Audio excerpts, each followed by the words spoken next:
Hi, my name is Ben and I'm a physical therapist at Total Physical Therapy in Amarillo, and today we are recapping week number 9, coming back from a hip injury and getting back into running.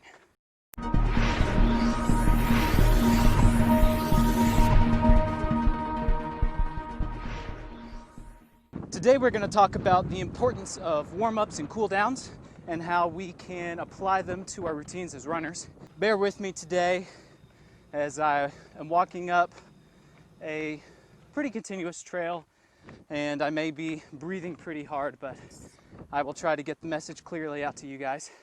I feel like warm-ups are one of the most talked about but underused parts of our running routine.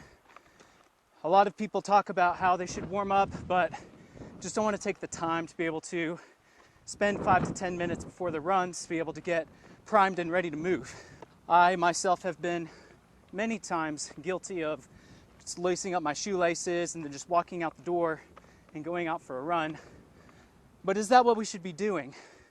If we think about the demands of running and what exactly we're asking our bodies to do, it is definitely a good idea to spend some time and warm up. Every single footstep that we take, about 2,000 steps per mile, we are exerting about 2.5 times our body mass through each leg every step we take.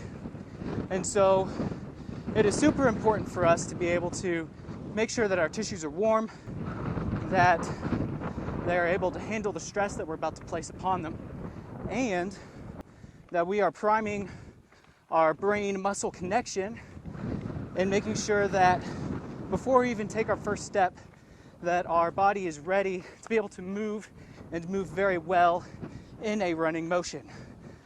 And so I feel like taking some time, 5 to 10 minutes before a run, and maybe waking up about 5 to 10 minutes earlier, or maybe just going ahead and sacrificing a mile of your workout to spend some time warming up, is super important for us to be able to do, so that we can make sure each workout is as focused as we need it to be, and to make sure that our bodies are able to handle the stress and help reduce our risk of injury.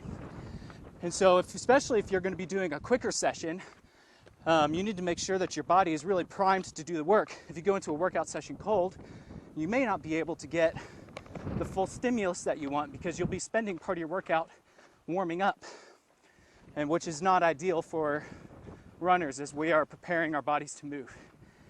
So what could this look like? A warm-up can look like a lot of different things. Again, it just kind of depends on what we're doing as a runner. If we are just going out for an easy run, it may look something like a 10-minute walk before we start going and getting into our running.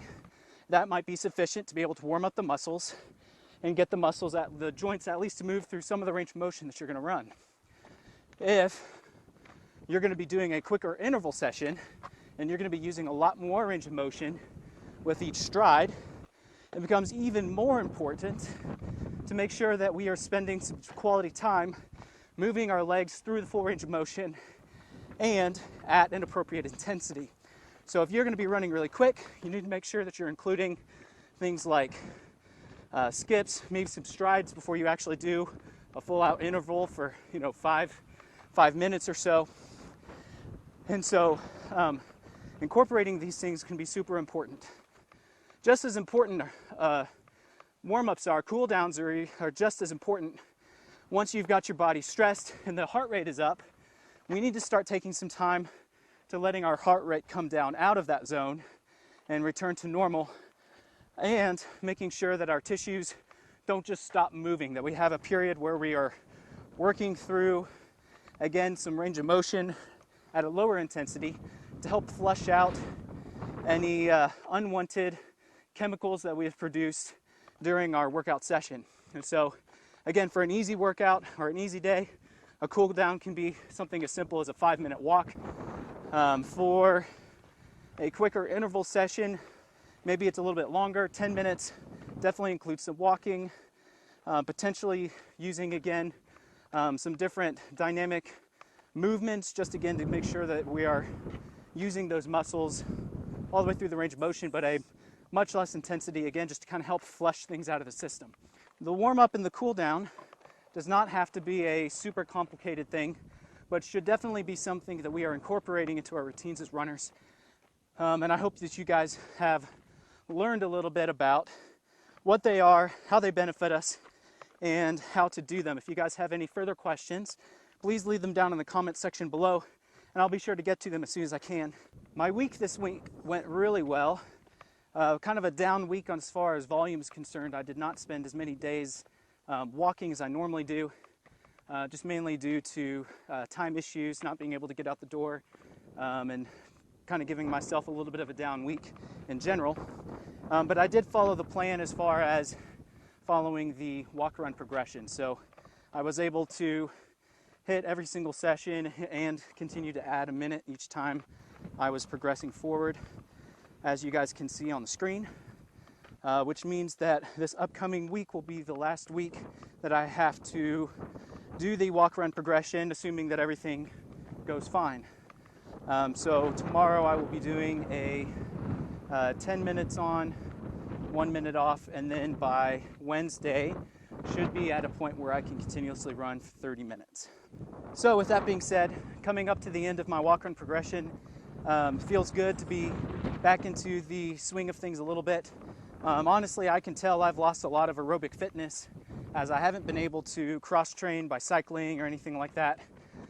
So once I'm done with this walk-run progression, I'll probably end up spending some time just hanging out and building up some base fitness again before I really try to do anything crazy as far as training for races or anything like that.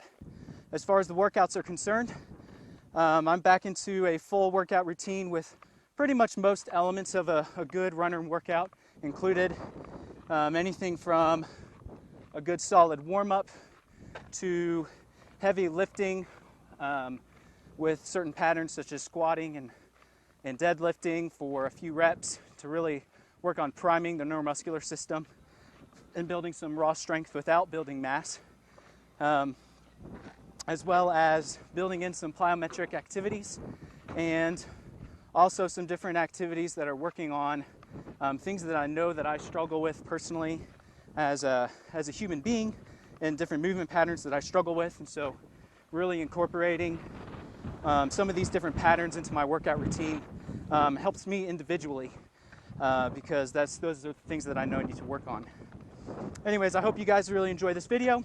If you guys have any comments or questions, leave those down in the comment section below. If you like the video, give us a thumbs up, and we will see you guys on the next one.